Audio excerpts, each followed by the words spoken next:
Hello, everybody, and welcome to the Stevens Motorsports Revved Up podcast. We are on episode 3. My lovely co-host, Robin. Wave hi, Robin. We got a lot of fun characters in for this one.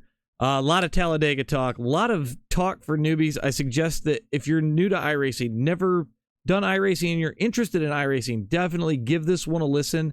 We're going to cover a lot of things with a lot of guys in here tonight. We've got Mr. JD McKaylee. We were supposed to have Mr. iCrash, but he unfortunately is on vacation this week in Ohio. So, Corn, sorry you couldn't make it to this one, but hopefully you at least find it funny. And I've got a lot of the guys that we've all been racing with from the iCrash community. So we're gonna go ahead and roll into it. I do want to say, as a motorcycle racer in the state of Michigan, District 14, which is a series that I participate in as a whole, from motocross to off-road to anything in between. We lost a really great guy this week, Kirk Christmas. One hell of a friend, a guy that you didn't know was a friend until you met him for the first 5 minutes. Nicest guy you'd probably ever meet, give you the shirt off of his back. Races are not going to be the same without you, bud, so wherever you are, this one's for you. Ladies and gentlemen, fans of Northeast Dirt Racing, are mourning today and this weekend. The 25-year-old driver from Dalton, Mass, Stephen LaRochelle, passed away from injuries in an accident unrelated to racing. Stephen embodied what is small-town dirt track racing. If you had a question for him, he'd answer it, and he'd answer it honestly and not give you a BS answer. In all honesty, racing needs more guys like him. Rest in peace, Steve. Yep. Rest in peace, Steve. All right. Well, let's roll into the topics for the night. I gotta steal somebody's pad of paper here because she's hiding it from me. So just some kind of talking points for the night, so we can roll it over again. We're gonna cover obviously mostly Dega tonight. There's a few things from my race on the 10th that we're gonna get to. But I wanted to get more into the newbie questions because I feel like this is a good spot to start it out. So I will let Robin start with those, and then we'll elaborate. You had it right here. Oh, okay.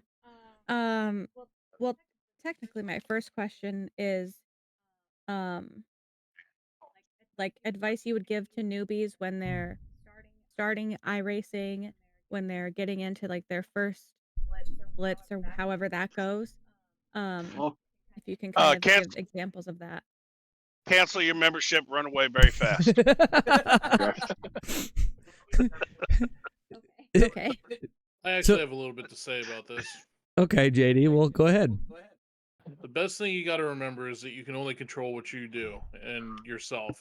People are going to drive like butt munches. Just don't let it discourage you, and just try to spread good, clean racing the best you can. Yep. I mean, number one, have fun with it. I mean, of course, have fun. You're not going to be the next William Byron or whatnot. I mean, you might, but I doubt it. Oh, somebody's in the grass. And the number one important thing is to just have fun with it. You're paying for your membership, your subscription, and everything. You're paying for the right to use those tracks and everything. And don't let anybody tell you, "Oh, you're driving it wrong." Well, okay, well then show me the proper way. Just learn, have fun, and learn.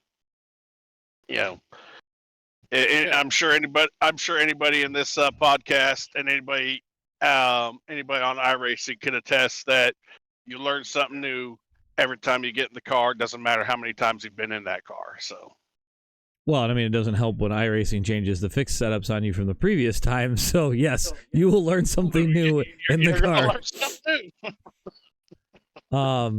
I think if I was Biggest going thing to... is just worry about driving your race and not worry about what everybody else is. Safety rating will come with time. iRating will come with time. If you work on your craft, you will do just fine. And eventually you will see the results that you want to see, whether it be 2 weeks, 2 months, 2 years. I think the one piece to take away, too, and it's something that I've been seriously considering if I didn't make videos, is for the first little while, so you're into like C-Class, turn the radio off. Don't use it. To me, especially if you're learning, the best thing you can do is just ignore anybody talking. Focus. Yep. It goes with what each of these other guys said. Is you have to focus on your racecraft first before you can start to, I guess, run at the front of a higher safety class, if we want to go with that first. And the same thing happens in the lower iRating.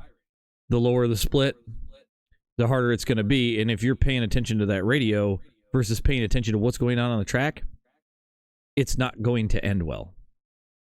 You're going to wind up paying attention to the radio more than you're driving, and you're just going to be a roadblock. One of the smartest things I've ever done in iRacing, that I think, is I hotkeyed the mute button to where all I gotta do is press a button on my steering wheel and I mute the voice chat in the race. So right, and I only hotkeyed it last week, and I swear that button's starting to get wore out already. Mm-hmm. That'll happen.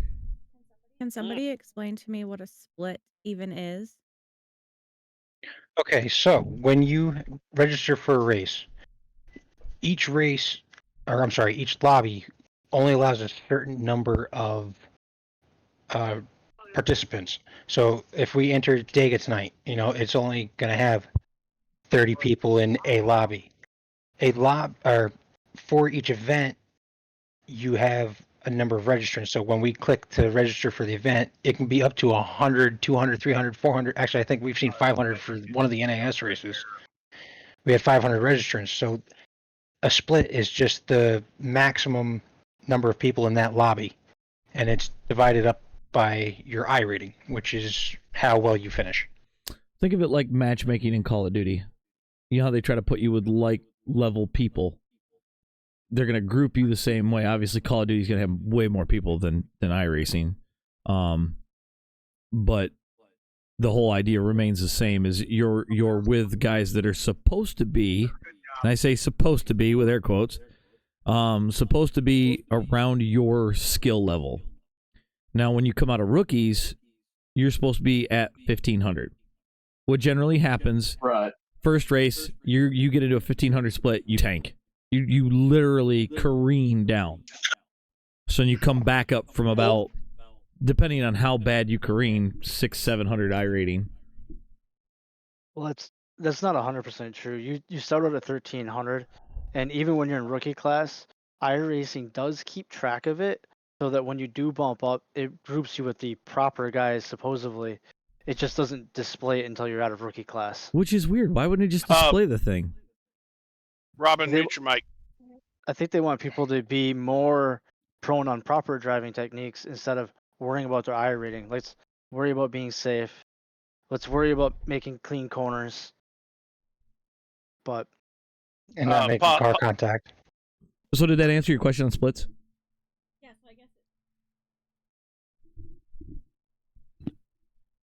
Yeah, so I guess it's basically like having classes, like A, B, C, and D, but then there's like separate splits in each race based on how many people there are. Yes. Yes. It's all based on how many people registered, and again, by your iRating, like where I'm stuck down with the friggin' peasants. Right. And I'm on the upper middle class. On the upper middle class. Tom. Sometimes, and then I realized very quickly. To the east side. Yeah, right. You got friggin' AJ up in Park Place on Boardwalk right now. Right? Yeah, but he's really not. Like, he's more of like, he just moved into like Westchester. Dude, I feel like I went to live with my auntie and uncle in Bel Air. So for any folks that live in Texas, think of it as like JJ is up around, let's say McKinney, Plano area, and I'm down in Lancaster. that Oh, God. sounds like There an you go. okay analogy. Don't go to Lancaster. So is that all your noob questions, or do you have another one? Nope, where did As Eric of go? right now, that's all. But I'm gonna have more questions as we go along. So Okay. we're gonna have. I'm gonna pretend like I'm a newbie today. What do you You mean guys are pretend? gonna have to. Okay, well, I don't God. iRace, so I know nothing about iRacing. Whose fault is that? But I haven't started yet, so I'm not really a newbie because I haven't started. Yet? So Yet? Well, Go yes, faster and yes, left. yet. I think anyways, you we're picked up gonna- on the raging part already, huh? me, of course. But yeah, so I'm gonna just ask questions, newbie point of view, while you guys go along. Well, Sounds good. well, I think at this point, since we've touched on it a little bit, I think we're just gonna roll into it because How about you? Robin even broke in with the line of, "Well, that's all, folks." We're gonna break into iRacing's penalties problems.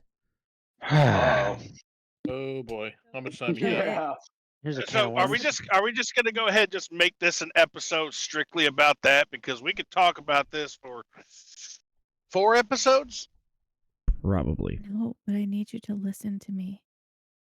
Oh yes, please. Okay. Oh, good God. So we are going to talk about discipline, iRacing's inconsistencies with punishments, and we are going to use Tom's recent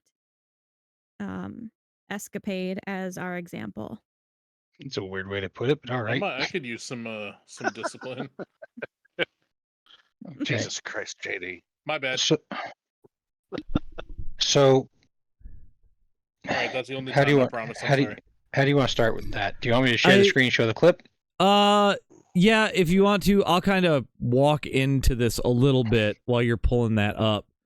So just Okay. let me know when you've got that up, or I should see your stream. But to kind of preface, there's been a lot of issues with voice in iRacing. We all know it. People get hostile, turn into dicks, say things off the cuff that they generally wouldn't say to people in general, or some of us might. Are you sure about that? That's why I said some of us might. That being said, a lot of it, for anybody listening, if you think about it, you smack your thumb with a hammer. You say words that your kids probably should never hear.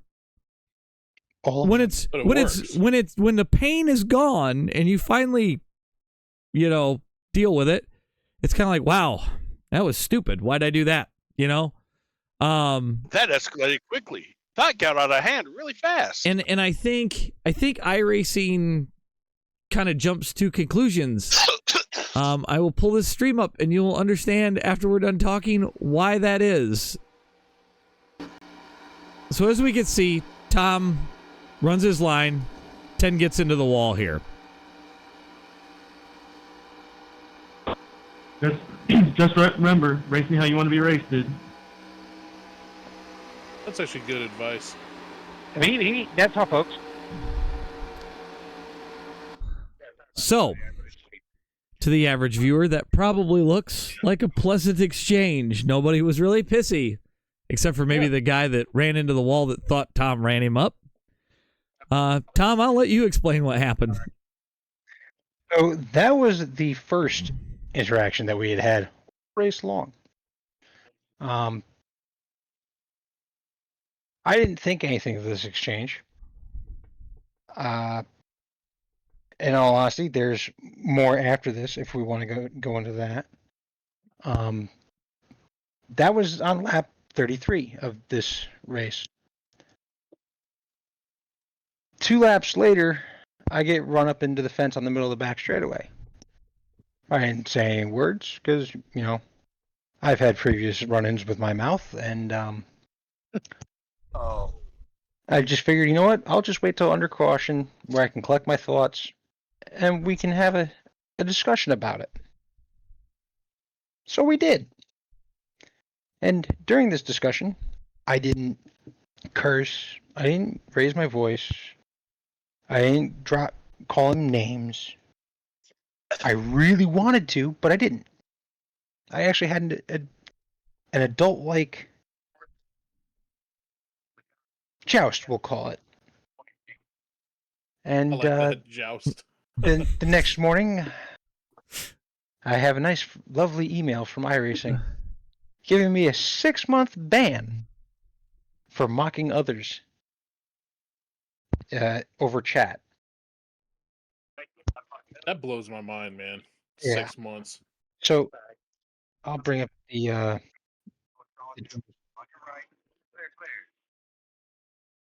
I think the thing that I love about this, I mean, should we tell them at this point what you got that for? No. Or do we I'll wait. Okay. Let's leave a little suspense. The funny thing is with all of this, since we're waiting on Tom to bring up the next clip, is we've heard people say far worse things. I'm not going to mention one of them. It's very comical. We'll leave that. We've covered that. Why are you looking at me like that? Are you talking about the first one or the third one? The first one, maybe. All right, yeah, the first one was good. We already covered that one. Yes. The Pretty third one sure we we are not talked going to about- repeat. I think in each So- I think in each episode we talk about something that Tom has done naughty. So this brings She's up onto a something. good point for newbies and everything.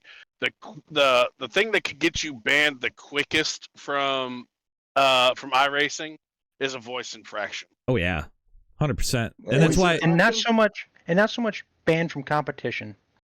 It's banned from being able to communicate.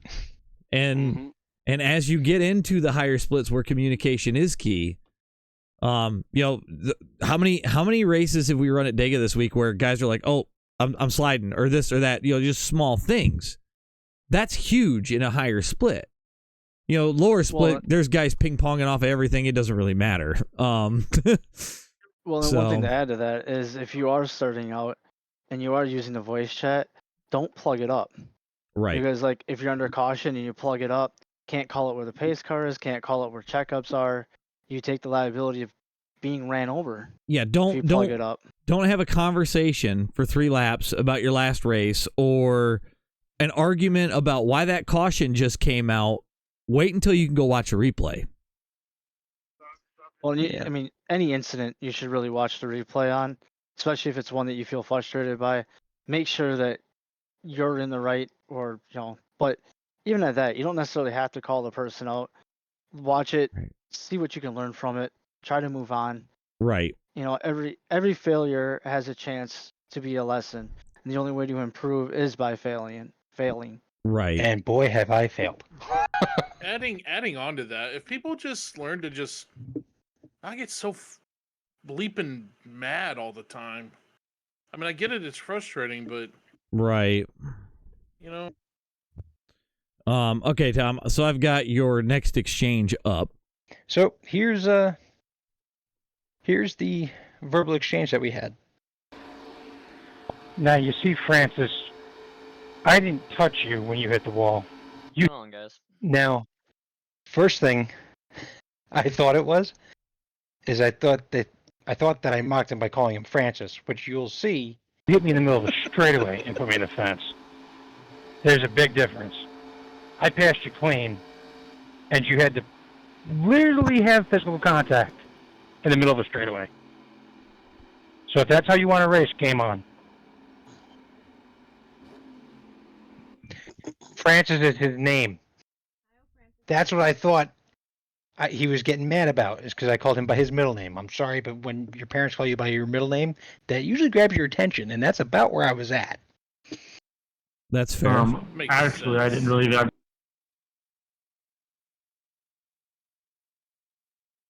Okay. barely even touched you, and then you almost hooked me. and then it seemed like you hit the wall and then tried to hit me. I knocked. All right, hold on. I have a question. He has 4 names. How the fuck did you choose to call him that one? Suddenly we have a mediator. That's cool. Checking up in 3 and 4. But theoretically, you didn't just intentionally push me higher and higher and higher, trying to make me lift. I will not deny that. I mean, I did not drive him higher and higher and higher. I just ran the line that he wanted. That's fair. It's racing. Gave him an option. I left you a lane. I did. Okay, Danny Hamlin. He mocks me. Up yours. I'm much better looking. Modest too. Hey, if it's true, it's true. I left you plenty of space to have plenty of control of your car and not hit anything. That's why I had a lift and then barely touched the wall. And then Damien for the kill. Welcome to racing. You had a choice.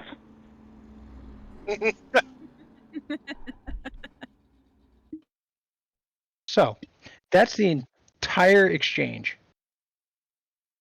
Didn't really say anything egregious. Didn't say anything not factual.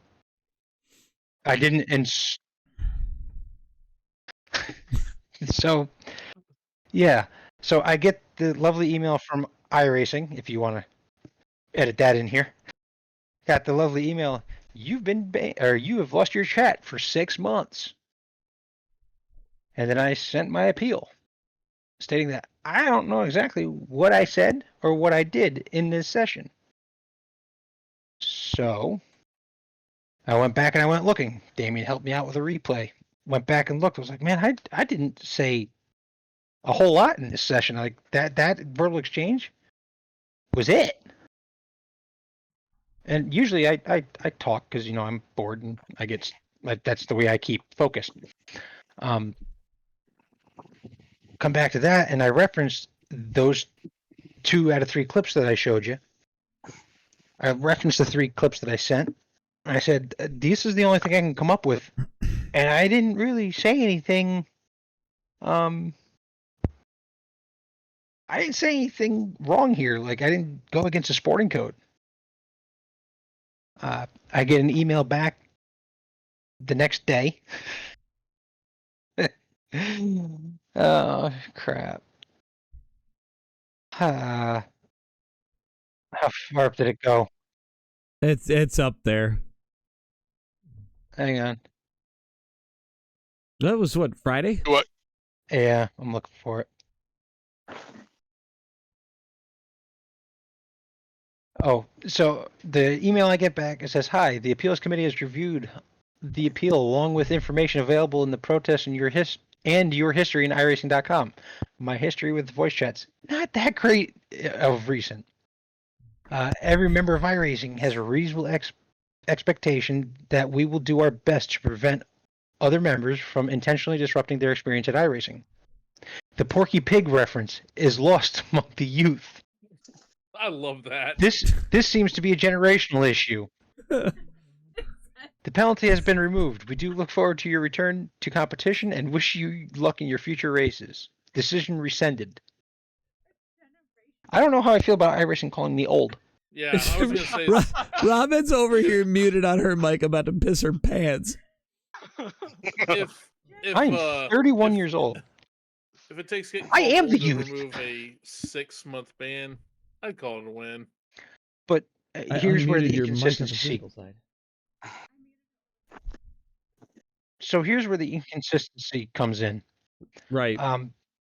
So with the issue, or when AJ protested me for Live Laugh Toaster Bath.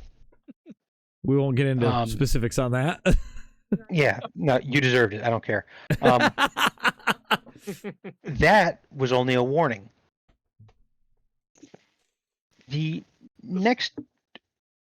was the next day, actually. The next chat protest I got was for 1 month for using a 4-letter word that everybody uses. Except for JD. So if I had the warning for the Live Laugh Toaster Bath. I used a 4-letter word that I shouldn't have. That was a 1-month chat ban. Granted, that is against the sporting code. I did acknowledge that. I acknowledged what I had said to AJ was wrong. Or, I'm sorry, it wasn't so much wrong, it was more excessive. And I probably should have used a different way to Voice your display my... displeasure. Yes, thank you. And so I send that appeal. They lift my chat ban. That lasted all of 24 hours. What was it, a few months later? I It said was a couple something. of weeks later. It was like 2 or 3 weeks later. We were at Watkins Glen. Yeah, and I let out a joke that We don't need to cover it. You just probably shouldn't have said it. yeah, I said something I really shouldn't have. I was wrong, 100% wrong. I deserved every bit of that one. That one I actually served. Oh no, that was for 3 months. I filed my appeal, and it got dropped to 1 month. So I lost my chatting privileges for a month because I screwed up royally. This one comes along. This guy's mad about a Porky Pig reference, and I get... Yeah. This one comes along, it's a Porky Pig reference, and it's 6 months. That's excessive. I don't think they look at the severity of what was actually said. Because the way I look at that, the Porky Pig reference doesn't even hold a candle to the Live Laugh Toaster Bath. No. As far as things you don't say to people. It's like George Carlin's 7 Things You Can't Say on TV. Right. So, by the way, newbies, use that as your guide. Yeah. Yeah. But take it seriously, not like the joke that it actually is. Marlon. But, you know, they just look at, okay, you've had X amount of complaints in this amount of time. This is how long your chat ban's for. Right. I think when they got yours this last time, I don't think they actually looked at it. I think they just said, "Oh, this guy's got another one," and just processed it. I really don't think they looked at it. I honestly don't think they looked at any of them. Probably not. Because I think it's the first warning. Okay, you've had one. That's a warning. Next one. Okay, that's a month. 3 months, 6 months, and the next step's probably a year. Right. I believe that this needs some ratification. I would agree. Because, I mean, especially on the chat side of things, that's kind of messed up. I mean, because there's sometimes we're like, you let a curse word fly. Okay, hey, buddy, knock that off. You know, Right. you let a curse word fly a few times. Okay, 1 month. Right. You know, that's how that should work. But, you know, I have a complete racist tirade on somebody, for example. That should be an automatic goodbye, see ya, your account's done for the year. You know, something where you're actually verbally assaulting somebody. That's worth of a 6 to 12 month vacation. Well, it's actually, that's worth the 6 month vacation from the service, not so much just your chat. Well, and you know, we can look at what happened to me with my one live stream. At what point do you take it a step further where a guy has a chat ban and somebody is streaming a race and they still go into that guy's stream and harass them? Like, I know that person got 3 weeks. You know, they were back on the service for 2 more days and got banned for I don't know how long again. So there's weird consistencies on certain things and weird inconsistencies on other things. Even though from what I've read in interviews with Mr. Nim Cross, they claim that they catalog all this stuff. Yes, they catalog it. Doesn't mean they actually look at it and deem what is actually frivolous, at least not for the chat side. I will say for competition issues, they may look at it and be like, okay, maybe he's got some legit concern here. Or, nah, all right, that's really kind of a racing deal. Don't really worry about it. Right. You know, I don't think that they look so much at the chat as like, okay, yep, this guy, and then they just kind of take the accuser's word for it. Right. Now, the backside of this is that with the penalty or with the protests, is that for an American company that has a lot of international racing, I think it would be better if we could get a better description of what we had done. Like with yours, it was really like your protest against me was really easy. There was a direct quote. I know exactly what I said, and I remember saying it. Right. I had to go looking for number 2 and number 4. Well, see, and I think this also brings up another valid point too.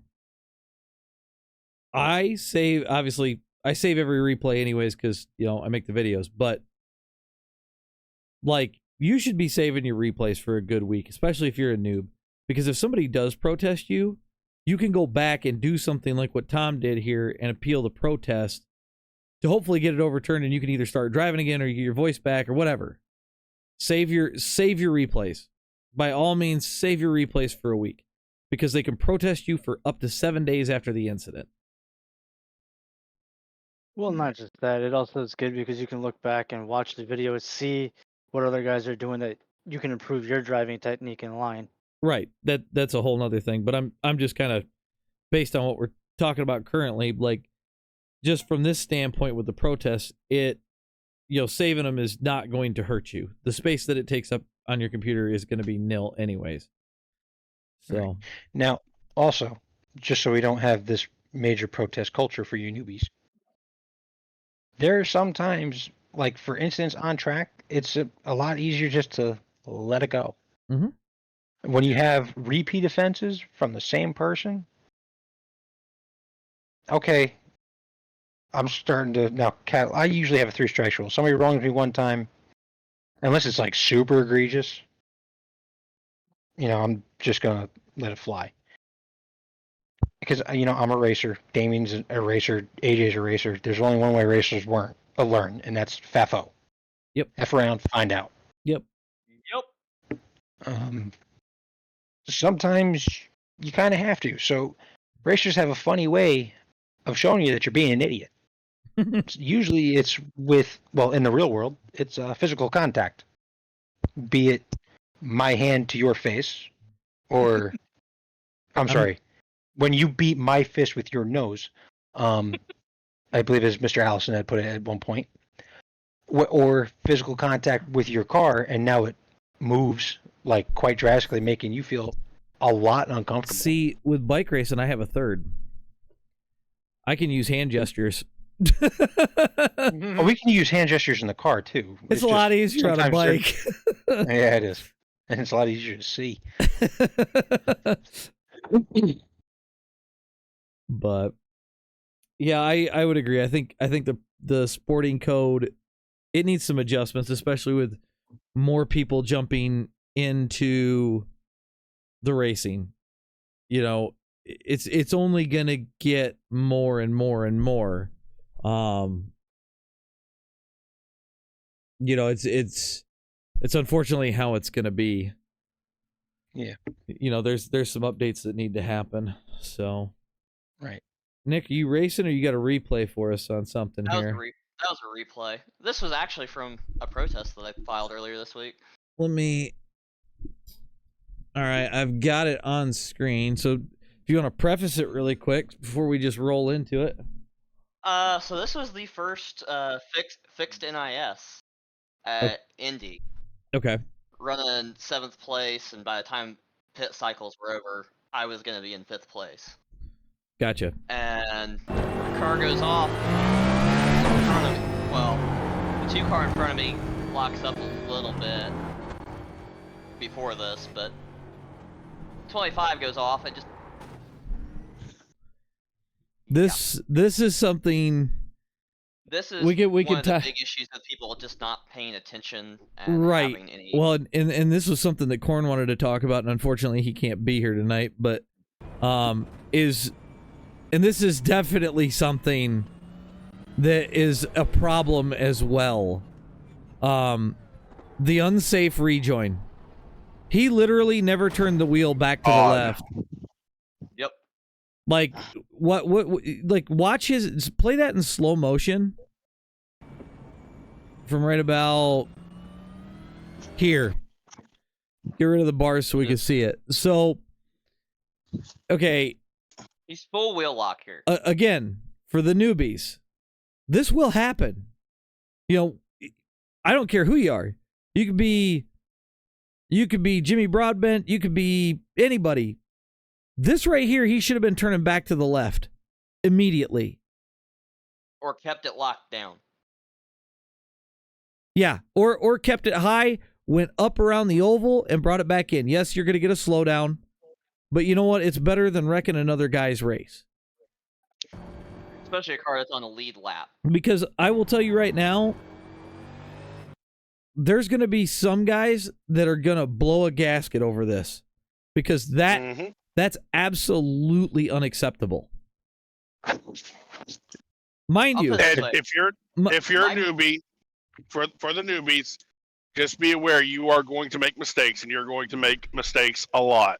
All of us make mistakes, but dude. But you need to learn from those mistakes. And when you do make a mistake, when you fuck up, apologize. Own it. Own it. I'm sorry. Own it. And if you own it, you will be surprised at how quickly you could de-escalate a situation. People will respect it. Oh yeah, I mean, because it takes a lot to own it. I mean, this crash fits right in with the live, laugh, toaster, bath thing, and I fucked up. I tried to save something that I shouldn't have, and yeah, it was my fault. Did it warrant a response? Probably not that severe, but I don't know. It felt pretty. I felt a lot better afterward. It wasn't intentional, I can tell you that. But yeah, like Eric said, if you own something like this, Nick would probably be a little more willing to not blow a gasket on somebody, especially if the guy said, "Look, dude, I've been on the service 2 months." Like, save you from getting protested too. Oh yeah. The fact that this guy didn't even have the courtesy to even stay in the lobby long enough to get hey, what the hell were you doing? Did he alt F4 right afterward? Oh, he left right after. Of course he did. He towed and then alt F4'd it. So, like I said, this is something Corn wanted to talk about.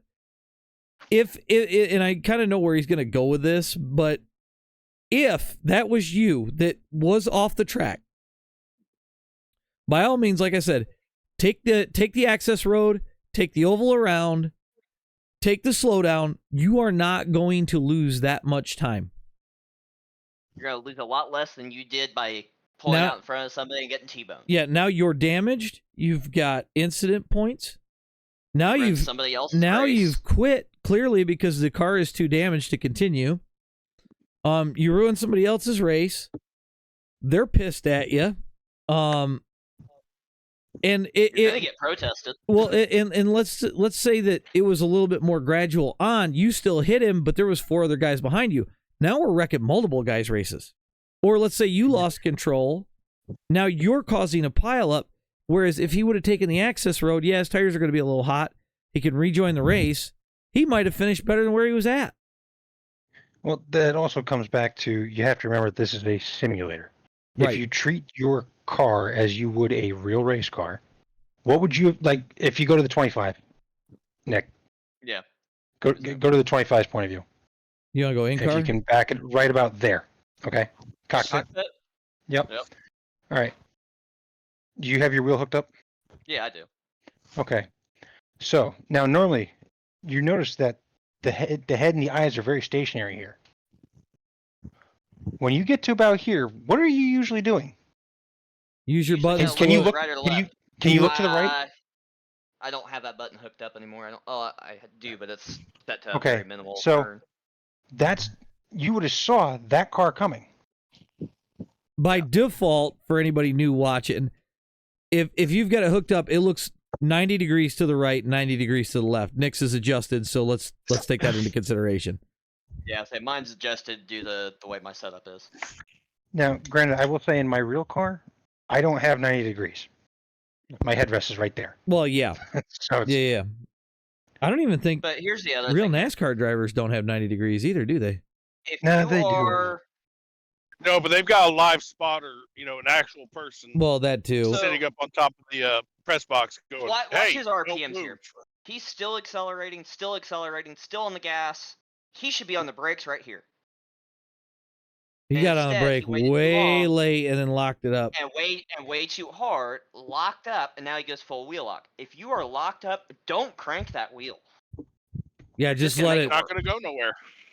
Well, because now it's caught, And Yeah. now you're whipping back and around. he into the hasn't. racing line. Yeah, and he hasn't let off the wheel. Like there was so much wrong with this whole thing from the minute Well, he on the started other side of sliding. that, so even if he came back onto the racing line here, look, he's off the brakes, Yeah, so he's rolling. If Yep. he would have held the brakes when he started to come back onto the track, I would have never hit him. right. If he hits the brakes right here, I don't hit him. But now it's too But late. instead, it's too late now. And mind you, you're trying to slow it down without locking up, because if you lock up, you're hitting him anyway. Yep, and going off. Yeah. So I mean, I hit him at 50 mile an hour, which doesn't seem like that big of a deal in these cars. That hurts. Oh But yeah. think about doing 50 mile an hour into a wall in a regular passenger car. Yeah. And It's now you're not the doing same impact. now you're doing it in a car that's got tubing instead of, stuff that's braced for crap like that somewhat. Right. So, I mean, you just destroy cars Yeah. doing that. Yep. But no, that's all I had for the week. But yeah, I mean, it's It's better to remain silent, i.e., don't pull onto the track and look like a fool, and then talk, i.e., pull onto the track and remove all that. well, and like AJ said, if he would have just gone out of the oval and went around and taken a slowdown, neither one of us would have been wrecked. Exactly. Recording a podcast.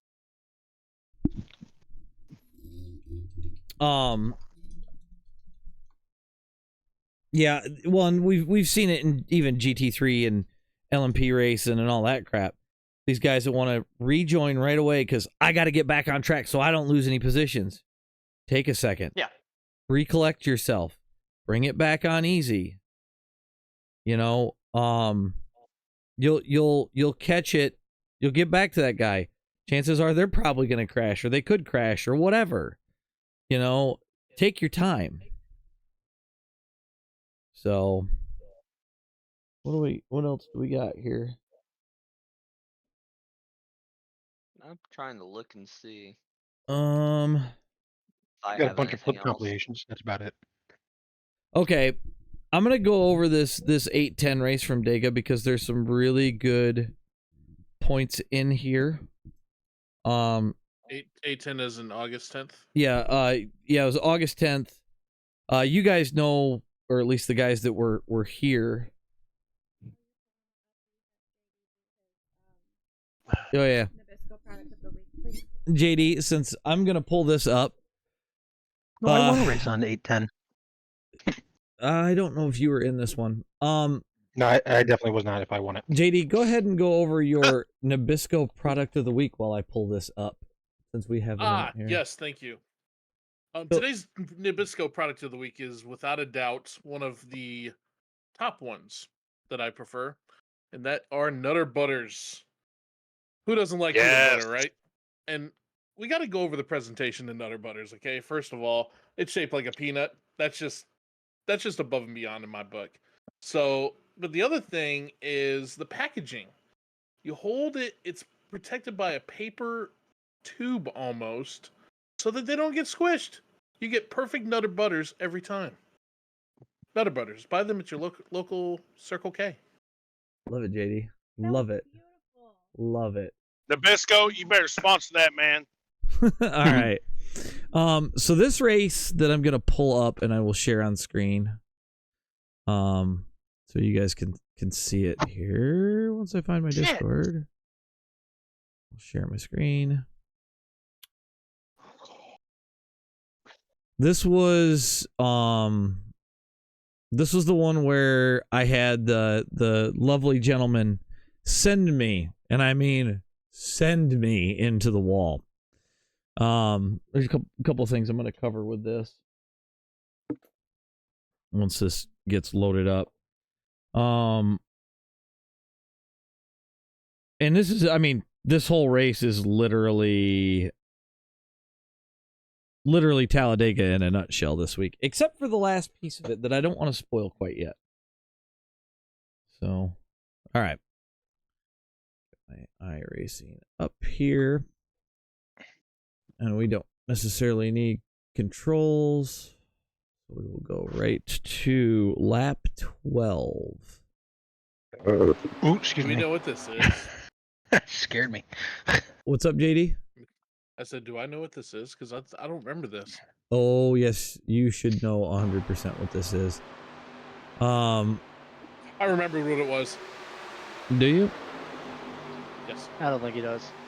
Move this to TV too. I gotta figure out where this is. Oh, yeah, okay. So we're gonna slow this down right here. Now, this first one, I make it through. I'm really unsure how. Because you could see the car off the edge flipping, careening towards me. Yeah, we made it through that one, but in game it looked a lot closer than the replay shows. So that's a thing. The next one's on 34. Not clear. By the way, I was wrong. I was thinking about what happened in that Gen 4 race. Oh, we're gonna make an adjustment to this camera really quick. This one was nuts, and I think JD, or maybe it was Nick, one of you guys saw this, and we were like, how did this even happen? The I net don't know if code he wants me to say what happened. the net code's been insane because I hit this guy. I hit him at speed. But when we go check Bet you this out, weren't complaining though. there's no damage. None. The netcode's been crazy at Talladega this week. Oh, it's been couple weeks. It's been bad. This next one though, this is the one that is just nuts. We'll go to TV 2. And you wreck people. This is all on the city Chevrolet car. I mean, it really is. And we're going to do a far chase on this. I'm going to slow it down right about here. Well, I'll let it play for a second, but you can see the 26 is high. I'm going to have to check up for the 18. But the 18 actually gets it moving pretty quickly. So I get back in the throttle. I'm starting to pull away on the 26. Holding my lane, and what do we see happening? Anybody?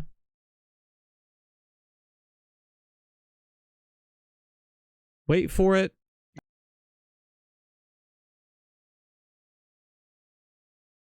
.26 legit I got you. bumper hooks me. And when I said something to him about it on the radio... Huh? You went with Mr. Roboto. Yeah, I Mr. did? Roboto. Yeah, we missed all that. Oh, Pause Just for edit. redo it. Yeah, just pause for edit. so... I'd back it up to the beginning of where you were explaining the wreck. Right. So, basically Yeah, what I right was... away. Here. Yeah, what I was saying is I'm holding my line. The 26 starts to come down. And he bumper hooks me square into the wall. There is no denying, and I've watched this I don't know how many times from so many different directions, and I will go back and show you the 26. We'll go inside, we'll go cockpit, and you guys can watch it. To me, this is a legit bumper hook.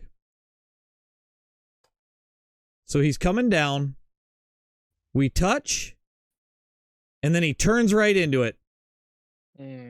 To me, that was deliberate. That was very much a, oh, well, you want to do that? Okay. Yeah. Yeah, to me, that was 100% deliberate. The problem For is newbies, that's protestable. yeah, the problem is it's one of them gray areas where iRacing could choose to look at it or not. Yeah, They- that could most go of them- either way. Yeah, most of them are gonna say, "Oh, that's whatever." But as we can see at this point, my motor's smoking, and this is the one part that I wanted to get to because if I remember right, Get up into 3. I think it's the next lap. Pass me. Up something. Kind of shitty. Thank you. Did you finish? Right, the motor lunchbox is right there. I'm gonna. Lunch boxes. Oh, dude, it grenaded. It grenaded hard. I like the terminology. But this is the best part. I am not running. The 6 car Hey, Six, you're gonna have to push offered to black push flags me to around the blue. track so I could finish the race because all these guys felt bad. Every one of these dudes. Isn't that nice? Garrett, if you're Nice. watching, I really again, I appreciate it, really bud, with the way appreciate it. that You race didn't have to ended. do that. You could have said, dude, go ahead and tow. But he pushed me all the way around. I wound up finishing 12th. But this is one of those things, newbies. If you're watching, like, Wait, what happened? cool stuff like this can happen in iRacing. Doesn't happen often. No, It does it's not blue hurt to because make the friends motor was in this junk game, after the period. one wrecked You'll me. gain a lot of Oh. respect from Or, people. I don't even remember. And I who promise wrecked me, you the 6 racing car, is whatever. easier. Or, I don't even remember. Yes. If you respect the guys you're racing with, this is a prime Valid example card. of the kind of stuff that guys are willing to do because you literally got destroyed. Then how the hell did I get in here? I mean, we kind of, I feel like we kind of patched things up.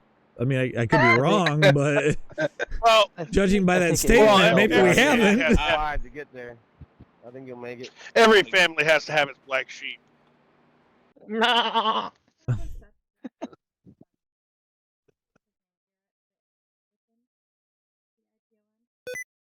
Yes. What was that? Yeah, what was that? Wasn't me. I heard it too. Why is AJ facing the I other heard way? it as well. Why am I facing Because the other way? AJ is still streaming his screen. Oh, there we go. Yeah. Sorry. You had a missile lock there for a sec. So, that was one of the No, that's good, just the CIA tapping in. right? That was one of the few good things that I saw out of iRacing this week, and at Dega of all places. Like I said, Dega's been a shit show. The amount of disrespect at Dega this week has been insane. Okay, Exhausting. so this is where I'm And gonna get last it. week. This is where I'm gonna get into my hot take, and I had posted this in general, so hopefully you guys have thought about this. Oval racing lobbies are like Call of Duty lobbies. Which Call of Duty? Yeah. Doesn't matter. Just anything online that's hostile is shit. A lot Am I of wrong? youngins aren't gonna remember Oh. that though. Hold on a second here, Crash. Yeah. Okay, go I ahead. have to say, here's the difference. Here's the difference. You don't have 12-year-olds screaming the N-words every 5 seconds, so there's that. Okay, I'll give you that. I will give you that. But go to a road lobby. Do you hear anything? I am in a road lobby. That's NASCAR. yeah. That's totally No, 'cause- different. No, because none of us speak the same language. Ouch. I mean, all the races I've done on old road, it has been almost dead silent, other than a few here and there. But it also gets strung out. There's only local cautions, so I don't know. It's kind of hard to compare the two, but That's true. Now, I will say, the dirt oval lobbies versus the asphalt oval lobbies, Yeah. the asphalt oval lobbies are kiddies play. Really? Oh yeah. Oh, yeah. The Dirt oval lobbies are toxic. yeah, And they're just real areas. bad. Why is that, Tom? You And should no- know. Now, it gets worse with the open sets. And it has a lot to do with what I believe is the setup shop. And, there's Right. nothing wrong with thinking that your product is best product on the face of the planet when you have drivers that run for you and they just run your setup. Right. Okay. Here's the problem with open setups. Okay. We get setups from either building them or buying them. Right. And sometimes when you buy them, you still have to tweak them, correct? Yeah. So the setup that works for Damien may not work the same for JD. Right. And it's the exact same setup, identical. We Right. find that in fixed racing all the well, time. Speak for yourself, Tom. I could drive anything. Yeah, and you're starting to drive me nuts. So here we go. Oh god. Wait. Where is it? Where is it? Jesus Christ, JD. No, I get what you're saying there, Tom.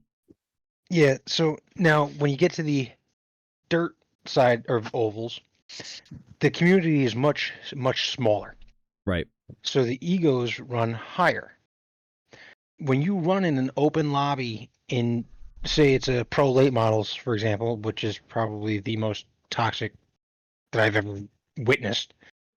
Whether you have, and I'll just name a few, is House of Speed, or you have EPI, or you have McConey.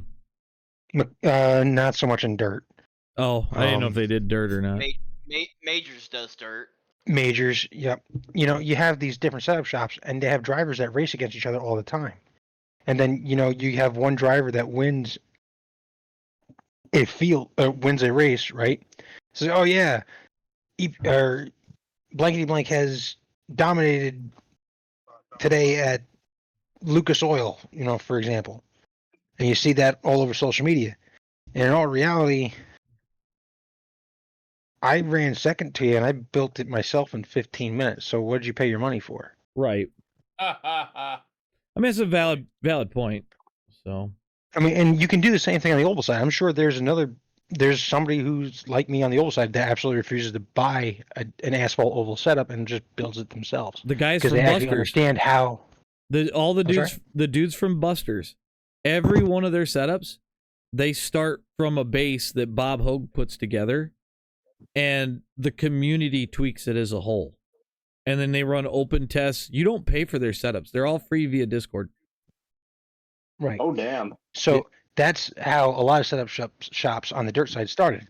It's like, hey, this is what I have. And actually, I think I said this in the last podcast I was in, is that you would have the guys that be like, hey, this is what I'm running. This is the times I'm running. Why don't you guys try to see if you have the same success or tailor it to your needs? Right. That doesn't happen anymore in dirt. Hey, what setup are you running? Right. Oh, you can buy it here. Okay, that didn't help me. What setup are you running? Right. Now it's whose shop are you running? Yeah. And House of Speed had gotten so bad they actually imploded on themselves. Oof. So I mean that's just the kind of toxicity that goes on. Right. I don't see that nearly as much on the oval side. No, I would agree with that. Because there's been times where we've had various guys that, you know, Corn's asked somebody, hey, what do you setup you run? And they send the setup. And they say, you know, right. I did this for me. You might want to do this. You might want to do that. There seems to be a little bit more sharing involved with that. But right. I don't spend much time on the dirt side. Now, I will say in the dirt side, it's a lot easier to hide an intentional wreck. Yeah, it is. All you gotta do is hide it as a slide job. Stop smiling, Damien. It's not funny. This is a serious topic. I don't know what you're talking about. No, I would agree. It's definitely easier to hide as a slide job. I don't know. No, hang on. Slide jobs are hard. If you go watch JD's video, I hid one pretty well. Yeah, he did. Just watch it. Okay, I have to plug. Go watch iRacing Rage Rex and Funny Moments 30. You'll see it there. Watch the Sharpie car. Yeah, I got one. I got one a while back where dude was just hitting me under caution, so I finally had enough of it. He went to the left side of me, and I ended up turning him into the wall like I was trying to turn down into the corner. Yeah. Because I knew he was going to try to run me into the wall, and he ended up wrecking out. He said he was going to protest me. I never heard a word. Nice. I think it might have just been blown off steam. That's why they do have that 30-minute cooldown. Mm-hmm. Yeah. Because it does make a difference. There's been several times where I was going to, but I didn't because I cooled down. It happens. I've delayed bedtime just to make sure I could file a protest. I've done that too. I've done that too. Of course, it doesn't. It doesn't always work. So now for newbies, the dirt road side isn't nearly as toxic, but that's because there's No. nobody in there. Because so, there's nobody you know. there. Right. That's what I'm Well, saying. There's He's nobody trying to friggin' he's there. trying to drum up interest. Can you? So newbies, please come over to the dirt road side. I'm bored. That, I think people are more understanding of the fact that you're gonna have some beating and banging on those Yes. trophy trucks. Yeah, Right. you're gonna have beating and banging, and we don't talk a whole lot on the dirt road side because we've got Too our busy fucking driving. hands full. Yeah, we're too busy trying to Yeah. not die. So Robin wanted me to go over two things at this point. We're gonna kind of fold this in because it is Dega week. Super speedways. This is where you usually see most of this. The first thing is starting on the pits versus starting on the grid, and what makes you decide what you want to do. I know what I want to do, but I'll let somebody else tackle it before I cover me. Are you asking which one is better, starting in the pits or? Well, what number one, I guess the advantage is of starting in the pits versus starting on the grid, and what makes you decide that you want to start in the pits versus on the grid. Well, let's break this down just a touch further. So, generally, when you're running on a track, that track position is important on. Now, granted, track position is always important, but it's sometimes a lot less important than, surviving. Track position can be made up on a super speedway a lot faster than anywhere else. Right. So, for instance, where you are in the field. I had a race earlier this week where I went from 22nd to 8th in a lap, and nobody wrecked. You can ask AJ. I had a race where I went a lap down. Well, you were in it, Tom. Yeah. I went from a lap down to third place. Actually, shameful plug. That race just got recorded and released this morning on Stevens Motorsports. Yeah. Yay. So, I mean, you can make up track position in no time, and your entire race can be turned on its head in no time. Oh, dude, look at what we had. Super speedway. Look at what happened to John Burris in that race that we did. He wasn't even trying, and he wound up going all the way up to second from like 9th in 300 yards. He looked like he was shot out of a cannon.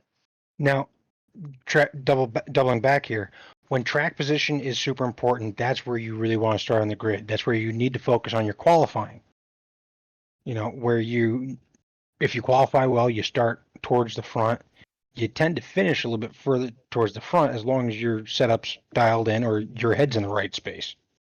Whereas on the super speedways, okay, so track position can be made up in a matter of a lap. You can either do one of two things. You can tank your qualifying or not qualify and start on the grid, start towards the back. Keeps all of the mayhem in front of you, and the enemy I can see is a lot less scary than the enemy I can't see. Right? So now the other thing you can do is that, the thing with not qualifying is that your pit box sucks. Like, it's usually towards the beginning of pit road, and it's a lot farther from the start finish line. So where if you have to get off, or if you have to make repairs, you don't have as long of a time to make the repairs before you go a lap down because the pace car passed you. What some guys do, sorry. What some guys do is that they qualify towards the front, but don't start on the grid. Right. You get the good pace, or get the good pit box. You still have all the mayhem in front of you, and you just go. Right. Now, to make that decision, usually what matters is you take a look at who you're running with, because let's face it, if you get stuck in a 2,000 split or a 1,000 split or a 1,500 split, you're going to know who you're running with because you're going to run with them quite a bit. Right. Mm-hmm. And you kind of know where people are going to do. It's kind of like reading the room. Right. Well, I think for like me at least, I think AJ, you might be in the same boat with having a little bit that upper 2000s I rating. If you get stuck down in like a 2000 I rating lobby just because the strength of the field's not there, you're probably going to start in the pits because you don't know those guys and you don't race with those guys a lot. You don't know what they're going to do. Well, and the way that I look at it, you kind of have a mixed basket. The way that I look at it is like, yeah, like you said, Nick, it's a mixed basket, especially if you wind up in a top split and there's not that many guys signed up. But it's D-split. It's Talladega, or even we could throw Daytona in. They're going to wreck. iRacing Super Speedway. Yeah, you're gonna see a wreck. It might not happen right away, so don't freak out if if you go 15 laps without a wreck. Who cares? You could be running by yourself. Me and Crash did that in a race and just rode at the back for a little bit, just kept them about 5 seconds ahead. And We did that in a race this week. yeah, me and Crash did it. Me and Nick did it. It winds up working. And when you wind up having to pit because you're gonna have to put fuel in, put fuel in. Wait for everybody to go again. Who cares? You got 50 laps, especially if the caution's at 15 laps. There's just times where you don't want to be in the hornet's nest. Yep. So Almost never. I usually like to be out towards the front because it's a lot harder to get wrecked if you're at the front. But that's only when you're racing with guys that you somewhat know and you trust. Right. And Dega this week, because everything's been road course at Indy and a lot of guys are bailing on that to go run oval. Mm-hmm. There's a lot of these guys I don't know. Yes, I mean, I don't know most of the guys I've been running with here. Yeah. This week. And then you got someone like me. I like racing in the traffic and everything, but I'm also batshit insane. So there's that. I'm not saying I don't like it. I look at it as I would rather be there at the end of the race because you can't get a good finish if you don't finish the race. Right. Facts. That's why my iRating sucks so bad. Now this rolls into what we're talking about here. Robin would like to know what side drafting is. And the reason that I say this ties in is this is the number one thing that if you do it wrong will cause an accident at Dega, and this is why starting from the pits is a great idea. So whoever would love to explain that. Hang on a sec, I might have a visual. Okay. If you got a visual, that makes things a little easier. So side drafting is where, so you have a car that's nose to tail. That's just drafting. You have the car in the back is receiving a tow because the car in front is braking the air, creating a little bit of a vortex, sucking the car behind towards the car in front. That air blast goes in every direction off the nose of the car. So when you get close enough to the side of a car, like if you have a car off of your passenger side door, that car is now, it's still braking the air, but it's not braking the air nearly as much. And we're talking side of the car. We're talking 6 to 8 inches max. It could work in your favor if all of a sudden the line to the inside got to run. Because if the line to the inside's got to run and you're falling back, if you tuck real close to that car, that air blast coming off the front is going to encompass you a little bit, so you can actually get the cars to slow down to the inside because you're creating a weird spot, and then you can also pull forward. If you're sitting off their quarter panel, you're dumping air on their spoiler as well. The car next to you is going to be slowed down and drag back a little bit because you're dumping air from your front end onto their spoiler. Right. Okay, let me see if I got this right. All right, race is over. Got P7. Woohoo! Nice, Crash. That's better than I did this week. Don't side draft. Think of it as drafting and side drafting is dark magic, and only the strongest of wizards can use it. Oh, good lord! That makes sense. What did I tell you about what did I tell you about me being batshit insane? So well, we've known side draft this as much in the 87s as I do like the next gen. Oh or yeah. Even the Gen 4 car, I do it a lot. Okay, so I got Tom pulled up here so we can see this. Probably try that.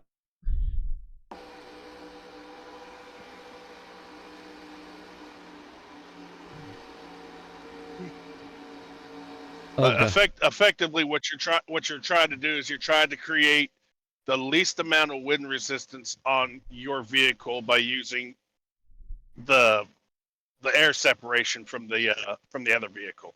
It may not get a full draft like you're behind them, but you're getting Something. that less wind blasting on your grill. Right. And at those speeds, every little bit matters a lot for fuel Every little saving and speed. There's a lot of little things because the races are long, so it adds up over time. Right. Oh yeah, side drafting can make you save fuel, especially if you got a lift out of it because you're keeping right there. Watch Tom here when we come off the corner. He's gonna drift up because he's kind of loose, but then see how they're getting the run? That's not really side drafting yet, but if he brings it down closer, Tom hasn't tried side drafting yet, but see how you could see it with the black car behind you, that monster car, or right here. He's going to get real close.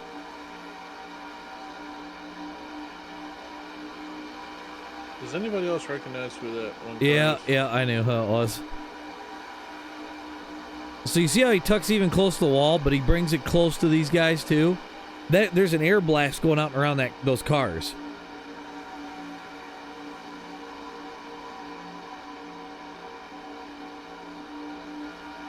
That's why, as Eric said, if you're a strong enough wizard, Well, if you push hard enough with these cars and you got two cars separated, the air pressure that the front of your car creates will cause them to kind of drift apart. We'll go through some replays real quick. I might be able to find something. The very best driver in the draft is and forever will be Dale Earnhardt Sr. because he could see the air. Oh, he here was we that go. strong, powerful wizard. he could see the air. That is. That's the what he wizard to the claims. max. That's what he claims. Actually, Are you see, Sounds Tom, like go you're to calling that. him a liar? Tom, go to the gold car. A liar? I think he is. Do you see how close the 18 and the 4 are? So what they're doing by being that close, if they were even a little bit closer, it's going to cut that air as if it's one car, not two. Because what it does is, yes, well, essentially not really helping each other because the 4 is trying to get past the 18.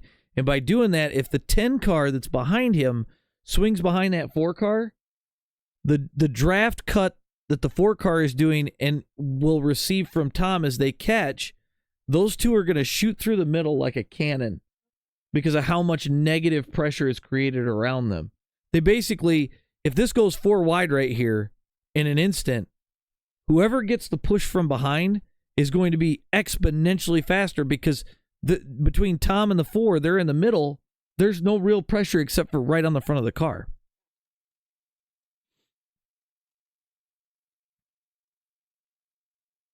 Now the 23, the 23 has a little bit of an advantage because the 23 is so close to the wall, it cuts the air on that side of the car, which is a weird physics thing that I don't totally understand all the time either. But it basically gets rid of the air bubble between the wall and the car, and he can go a hell of a lot faster. Like during qualifying, when you're the only one out there, your bottom of the corner, float out to the outside wall and run the outside wall. Tom, did you win this one? Yeah, I see it. I see you going back and forth. But yeah, the fact that the 4 and the 18. All right, y'all, I'm gonna switch to PC audio real quick. I got something for you, AJ. All right, bud. But the fact that the 4 and the 18 are so close, they're coming to the line. He's trying to side draft so he can get ahead of the 18 to get that finish. Actually, who's in the 18 car?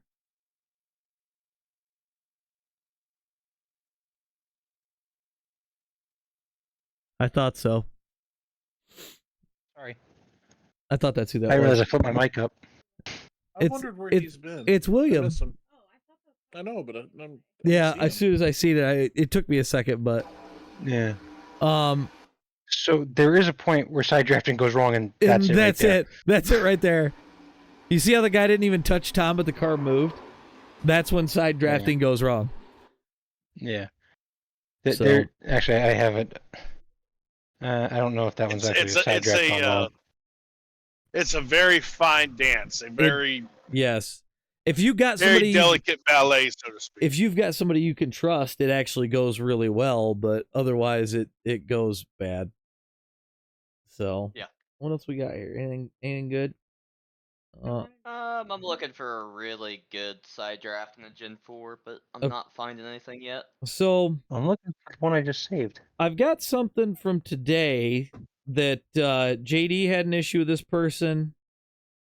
Tom had an issue I with had a this few. person. Was the Person first is it? one though. I don't have a replay. You probably can't show them. Should to be 100% honest. should we say the name or should we not say the name? Let's not give him any notoriety. Yeah, I let's would not say- say the name. I'd say the name and we can edit it out. So I think I've heard that name. Yeah. so said driver. I guess why are we bringing said driver up? Because he drives like a fucking tool. Okay, It's what literally everything about him that's- makes him like? What's he doing? All right, so you know everything that makes me I'm not very hard to saying beat at that. Talladega and Daytona? Yeah. Giggity. Okay. Mhm. It's when you take that and you don't do it well. No. So like when I tried to save it at Daytona the one time. No. That's not that at all. Oh. It's when you sit there and you take the runs and you don't pick the runs wisely. Basically, you're being way too aggressive, way too early, Okay. not being considerate of what other cars have to have as far as room. Right. And then nothing's ever your fault. Yeah, I mean he'll complain about Oh. the very things that he says and do the things he says he hates. We saw that with another. Me and Nick saw that with another driver today, or not today, but the other day as well. I'm not going to give that driver notoriety either. This is Thoughts on that iRacing. one? You see these kind of drivers every day. So yeah, So what every sucks about day in that every one, free AJ? lobby. On that one, AJ, it sucks because the day before that, had the exact same situation as you, except I didn't wreck. I just missed a shift. I blew my motor, and that guy pushed me back to the pits. And then the next day, he just acted like a complete jack. Yeah. Oh, Yeah. wait, hang on. That makes me wonder if it's account share thing where two guys are using it. Oh no, it was the same guy. He was talking. Yeah. Oh, okay. There Hey, it was. AJ, I have the perfect example of when side drafting goes wrong. Oh, okay. If you want to pull that up, and then I know Crash had something as well. Yep, I'm getting that ready right now. All right, so we'll watch Tom. If you want to. So You're ready this to is share when yours in a side minute. drafting goes wrong. So here you go, dear. Oh, shit.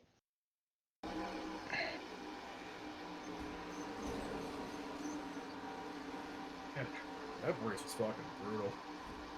Get real close, real close. Start to get the momentum. And then the air gets funny, the car gets light, you touch the wall, you touch somebody else. Next thing you know, this happens. Let's fucking go, boys! That's Hey, pretty that bad. was fun, man. You could hear Robin. Yo, behind- what from happened to further in the room. 19 Oh, flipping down no! the track? Y'all know that fucking shit still counts, right? Did he just solo flip his car? Good old Bobby Oh, he rolled Tokes. like 23 times and slammed into the Yeah. guy behind. Yep. So we're saying you weren't even All right, AJ, trying to win there with 2 to go. Good win, man. Because it's pretty Yeah, wait. cool. Oh man. Did you said you sent it to me? Sounds like they're pretty angry. What? Oh, you did send it to me. Okay. Oh God, it's in a Google Doc. Okay. Bear with me here. All right. I gotta download it. I like that one. Apparently that's too big. Yeah, So I had got to do that method. I got it here. Okay, so close that. JD, you enjoying the show at least? Oh yeah. I'm kind of curious how much iRacing I gain out of that. Not enough. Yeah, not enough. Listen. Ooh, Where did 45 that iRacing, go? Not bad. Okay, we'll paste that there. Where did the YouTube clip channel go? It's there. I know it's there. I can't find it. It is. Oh wait, hang on, I found it. Okay. Okay, so we're gonna get this up. So this is actually from the race tonight. Yeah. Okay. Now, this is the start of the race, just to be clear.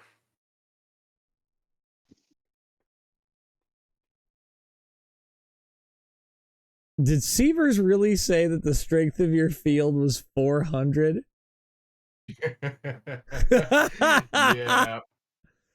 Yeah, I'm not too good at road course racing. Oh, that's great. It sounds like he locks some tires up from time to time. Oh, that's funny as hell. Time after I don't time. know. Where is he? Is he? Why are you being so hostile? He's the what car am I? 15, I think. Oh, that's why. That's so he can jump Okay, the freaking pace. am I looking for a specific lap here, or? No, I just watched the start of it. Don't eat it Okay, on the so parade lap, y'all. let's go down. I'm gonna go green to a lap. Yeah, let me share my screen too. Yeah, that would be easier. I gotta Oh, do yeah, this. Share screen. Screens. Robin just found something on Pinterest she likes. Oh. Okay, so Pinterest, didn't you? Are you? So, muted. Yeah, I can hear. Well, at the start of the race, I did not grid or qualify. I did grid, I didn't qualify. I started in P21. yeah, that's what I'm showing. Coming to the green flag, I got a good launch, and then like one lap later, I'm up to P7. I was just like, holy shit. Oh, there's guys off tracks everywhere. Hi.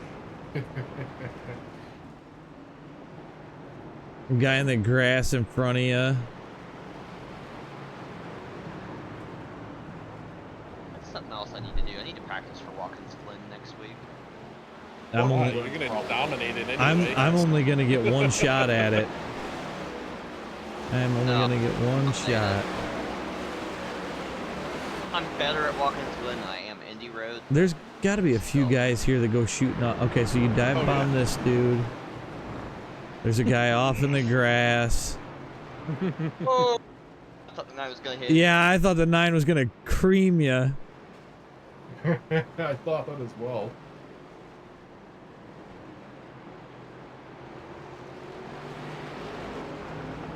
Oh yeah, by the way, the paint scheme you see on the car right now, that was originally a test paint scheme.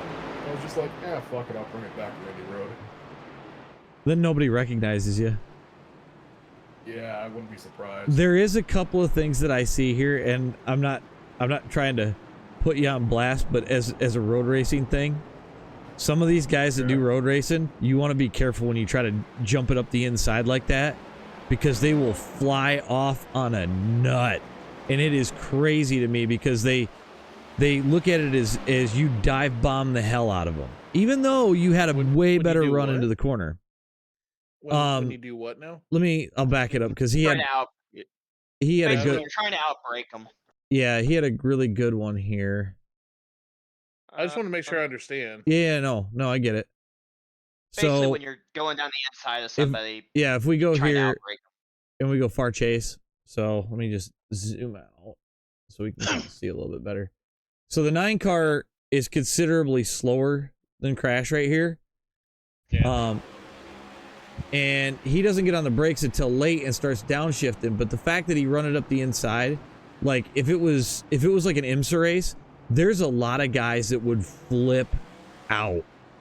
And unfortunately, it's a part of racing that road racers don't want to listen to, and I don't understand why. So, just if you get into the roadside, just it's something that. Even I go, really? You're gonna yell about it? It doesn't make a lot of sense to me because we're racing. I'm not here to hold hands with you and walk around the track. I'm here to beat you. Like, and there's guys that look at it as dive bombing. And why did my but there. What the? Hold on. I was trying. All right. What the? What is going on in my computer? So There we go. There we go. There we go. It's giving you fits today. A little bit. I probably got to reboot. Pretty interesting. But no, there's just guys on the roadside that literally would fly off the handle. But like I was saying, I'm not here to hold hands with you and walk around the racetrack. I'm here to race, and if I have to dive bomb to pass you, I don't care. Like, it's racing. People do it all the time. What? How dare you dive bomb me? You guys talking crazy. You're still muted. Nope. That's a protest. No. But if somebody dive bombs you, you get mad. So please explain the logic. Okay, there's certain times where, especially if you've got a group of cars, like if there's 5-6 guys in a corner and some dude just sends it down in, that's when I have a problem. If It's one thing when you do it from like 5 cars back. It's another thing when you're right on my bumper. Yes. Especially if I'm already braking and you're coming in at Mach Jesus and there's no way you're going to make the corner. I don't know how many times I saw that at Indy Road. Like, The other Crashes times was that I get perfect mad- because he's slowing down and making the corner. There's other guys, they try that shit and just not even try to downshift. I will say this, Crash had determined his line far before the corner, whereas it's upsetting when somebody does it right when you're entering the corner. Oh yeah, like you see him split off. He's been in here for a minute. When you see him all of a sudden split off and then dive in, that's also a problem. Come on. So, No, we're really what it boils down to, Robin, is it's rules for thee, not for me. Yeah. Yep. Yep. I could dive bomb you, but if you dive bomb me, I'm gonna be mad. Right. So I feel like it's more when you're already turning in and somebody dive bombs you. You've already established your line, and if somebody dives in on you and you don't make a correction to avoid them, you're gonna make contact. Right. So it screws you over because you just lost all this time that you wouldn't have lost. But just because somebody decided to throw it in while you're already committed to your line.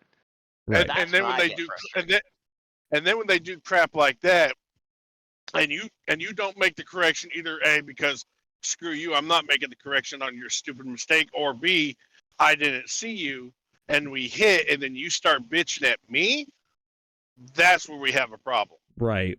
Right. I would agree. Sometimes I just want to yank the car into a wall. Holy cow. That was a long one, guys. That probably could have went on a whole lot longer. Hopefully, as I said in the intro, if you're new to iRacing, you really pulled some good information out of that. If you have questions, something you want us to go over, shoot me a message on Discord. I will drop my Discord down there in the description. I'm always open to content. We're always looking for something to talk about. I try to use Robin because she will be a newbie here soon. But hopefully we can answer your questions. Hopefully we got some funny stories from the week. But yeah, thanks everybody for tuning in. There probably will not be an episode this next week, as we're both on vacation. So it'll probably be 2 weeks until episode 4. And then after that, we plan to do episode 5 will be a live podcast. That is my plan. We'll have a whole host of characters. If you want to be a guest on this podcast for that, please reach out to me. I will make sure that you can make it in. I I'm trying to figure out a way to have kind of a call-in section if we can, because I think that'd be kind of neat. So again, though, if you have suggestions, Discord link in the bio. Shoot us a message. But everybody, have a good week of racing, and we'll see you on the next one.